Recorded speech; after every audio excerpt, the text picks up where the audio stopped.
തിരുവനന്തപുരത്ത് ആദ്യമായിട്ട് നാടൻ കോഴി പെരട്ട് കൊണ്ടുവന്ന കട്ടച്ചക്കുഴിയിലെ കൃഷ്ണ ഹോട്ടലിലാണേ. ശുദ്ധമായ ആട്ടിയ വെളിച്ചെണ്ണയിലാണ് ഇവിടുത്തെ എല്ലാ പാചകവും. കഴിഞ്ഞ 30 വർഷമായിട്ട് അതേ മസാലയിൽ അതേ രുചിയിൽ നല്ല ആഹാരം കൊടുക്കുന്നതുകൊണ്ട് തന്നെ ഇവിടെ എന്നും നല്ല തിരക്കുമാണ്. നാടൻ കോഴി പെരട്ട് മാത്രമല്ല ഇവിടെ ഉള്ളത്, നല്ല നാടൻ കോഴിയുടെ തോരനും ലിവർ പെരട്ടും പിന്നെ കാന്താരി ചിക്കനും ഒക്കെ ഉണ്ട് കേട്ടോ.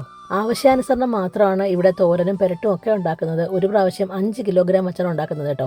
ഇവിടെ ഉച്ചയ്ക്ക് നല്ല ചോറും കപ്പയും പുട്ടും പൊറോട്ടയും ഒക്കെ കിട്ടും. ഞാൻ ഊണാണ് മേടിച്ചത്. ഊണിൻ്റെ കൂടെ നല്ല പരിപ്പും സാമ്പാറും രസവും അവിയലും തോരനും ഒക്കെ ഉണ്ടായിരുന്നു. ഊണിന് മാത്രമാണെങ്കിൽ 60 രൂപ വിലയുള്ളൂ. ഈ കാണുന്ന എത്രയാണ് ഇവിടുത്തെ ഒരു പ്ലേറ്റിൻ്റെ അല്ലെങ്കിൽ 250 ഗ്രാമിൻ്റെ ക്വാണ്ടിറ്റി. 145 രൂപയ്ക്ക് എന്തുകൊണ്ടും ഇത് വർത്തിയാണ്. എനിക്ക് ഏറ്റവും ഇഷ്ടപ്പെട്ടത് അവരുടെ നാടൻ കോഴി പെരട്ട് തന്നെയാണ്. തിരുവനന്തപുരം സിറ്റിക്കകത്ത് പല സ്ഥലങ്ങളിലും കട്ടച്ചക്കുഴി കൃഷ്ണ ഹോട്ടൽ എന്നും പറഞ്ഞ് ഒരുപാട് ബ്രാഞ്ചുകൾ കാണുമെങ്കിലും ഒന്നും തന്നെ ഇവരുടെ സ്വന്തം ബ്രാഞ്ചുകളല്ല.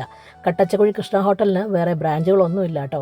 പിന്നെ ഇവിടുത്തെ സമയം വരുന്നത് രാവിലെ 10 മണി മുതൽ രാത്രി 9 മണി വരെയാണ്. എല്ലാ സമയത്തും ഈ ഐറ്റംസ് എല്ലാം ഇവിടെ കിട്ടുകയും ചെയ്യും. പക്ഷേ ഞായറാഴ്ച വന്നാൽ ഇവിടെ ഊണ് കിട്ടില്ല, ബാക്കിയുള്ള എല്ലാ ഐറ്റംസും കാണും. ഇപ്പോൾ ഷാജിയേട്ടൻ്റെ ഓണർഷിപ്പിലുള്ള ഈ ഒരു കടയുടെ ലൊക്കേഷൻ വരുന്നത് നമ്മുടെ ബാലരാപുരം കട്ടച്ചക്കുഴിയിലാണ്. ഗൂഗിൾ മാപ്പിൽ കൃത്യമായിട്ടുള്ള ലൊക്കേഷൻ ഉണ്ട് കേട്ടോ. വിശാലമായ കാർ പാർക്കിംഗ് സൗകര്യവും ഇവിടെ അവൈലബിൾ ആണ്.